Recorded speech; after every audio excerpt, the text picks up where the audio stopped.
Hello friends, कैसे हैं आप सभी। मेरा नाम है लवे खन्ना और आप सभी का स्वागत है मेरे इस YouTube channel history of hub पे। ये मेरी series the history of Maharashtra का 5वां एपिसोड, जहाँ पर आज हम बात करेंगे राष्ट्रकूट डायनेस्टी की। इससे पिछले वीडियो में हमने बात की थी चालुक्य डायनेस्टी की। तो चलिए शुरुआत करते हैं आज के इस वीडियो की।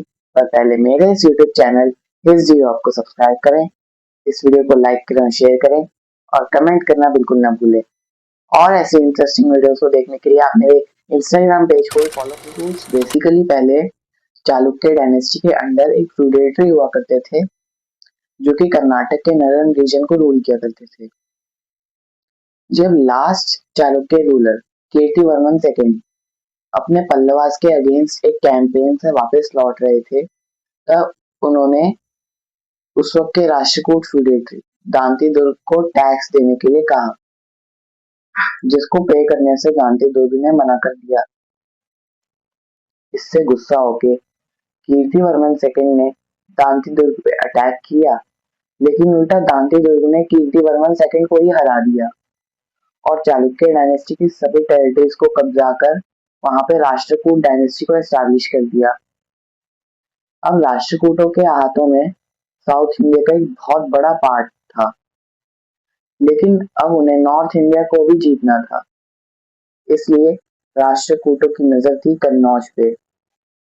लेकिन कन्नौज के और दो दावेदार भी थे, पाल किंगडम और गुर्जर प्रतिहार किंगडम। इन तीनों किंगडम्स के बीच में कन्नौज को लेकर एक ट्राइपार्टाइट स्ट्रगल हुआ, जिसे अक्सर मेडिवल इंडिया की शुरुआत माना जाता है। कन्नौज बेसिकली उस वक्त का दिल्ली था, क्योंकि लोगों का ये मानना था कि जिसने कन्नौज को जीता उसका इन्फ्लुएंस पूरे नॉर्थ इंडिया पे होगा।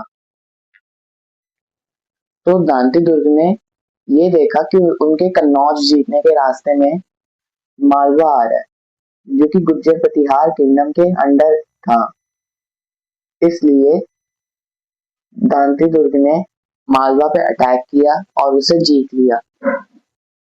फिर दांती दुर्ग के बेटे कृष्णा फर्स्ट राष्ट्रकूट डायनेस्टी की गद्दी पे बैठे। उन्होंने मैसूर की गंगा डायनेस्टी और वेंगी के ईस्टर्न चालुक्यस को हराया। लेकिन जिस काम के लिए उन्हें सबसे ज्यादा जाना जाता है वो है कैलाश मंदिर का निर्माण, जो कि आज के एलोरा में है। मान्यताओं के अनुसार इस मंदिर को एक पहाड़ को ऊपर से नीचे तक काट के बनाया गया था और आज के मॉडर्न इंजीनियर्स भी मानते हैं कि आजकल की मशीनों की हेल्प से भी इतनी बारीकी से नक्काशियों को करना इम्पॉसिबल है। तो आप सोच ही सकते होंगे कि हमारे पूर्वज कितने एडवांस्ड हुआ करते होंगे और कितनी एडवांस्ड हुआ करती होंगी उनके टेक्नोलॉजीज है। कृष्णा फर्स्ट की मृत्यु के बाद आते हैं गोविंदा थर्ड, और गोविंदा थर्ड ही ऐसे राजा थे जिनके दौरान राष्ट्रकूट कन्नौज को जीत पाए। वैसे देखा जाए तो तीनों किंगडम ने कन्नौज को एक एक करके जीता और अपने अंडर कुछ टाइम के लिए रखा, लेकिन तीनों ही किंगडम ने अपने हाथों से कन्नौज को गवा दिया और बार बार लड़ाई के चलते इन तीनों में से कोई भी कन्नौज को नहीं जीत पाया।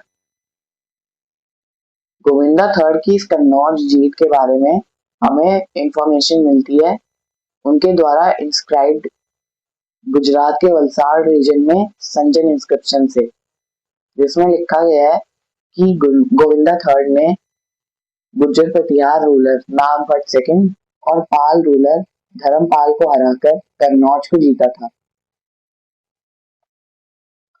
गोविंदा थर्ड की मृत्यु के बाद उनके बेटे अमोघ वर्ष गद्दी पर बैठे, जिनके हाथों से कन्नौज भी गया और मालवा भी गुर्जर प्रतिहारों ने रिकैप्चर कर लिया। लेकिन अमोघ वर्ष को कोई टेंशन नहीं थी, क्योंकि अमोघ वर्ष को सबसे ज्यादा जाना जाता है उनके कल्चरल और एडमिनिस्ट्रेटिव डेवलपमेंट्स के लिए।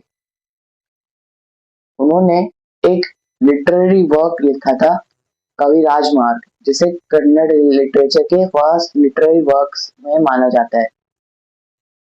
और उन्होंने साथ ही साथ राष्ट्रकूटों की कैपिटल मान्यखेड़ यानी कि मालखेड़ को डेवलप कराया था। अमोघ वर्ष के बारे में हमारे पास इतनी ही इंफॉर्मेशन अवेलेबल है। अब आते हैं सीधा इसके लास्ट रूलर कृष्णा थर्ड की तरफ। कृष्णा थर्ड ने राष्ट्रकूटों की टेरिटरीज को साउथ इंडिया तक बहुत नीचे तक एक्सटेंड किया। उन्होंने सबसे पहले चोलाओं को बैटल ऑफ तक्कोलम में हराया और उनके टोनले मंडलम और कांचीपुरम वाले रीजन को ऑक्यूपाई कर लिया और चोला डायनेस्टी के अंदर वो रामेश्वरम तक घुस गए। रामेश्वरम में कृष्ण थर्ड ने कृष्णेश्वर ज्योतिर्लिंग का भी निर्माण कराया था, लेकिन कृष्ण थर्ड की मृत्यु के बाद कोई भी पावरफुल रूलर इस डायनेस्टी को नहीं मिला, इसलिए ये डायनेस्टी 975 सीरी में जाके चली गई।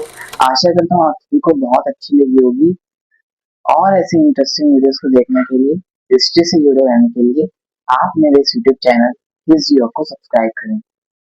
मिलते हैं आप सभी वीडियो में, तब तक के लिए जय हिंद, वंदे मातरम।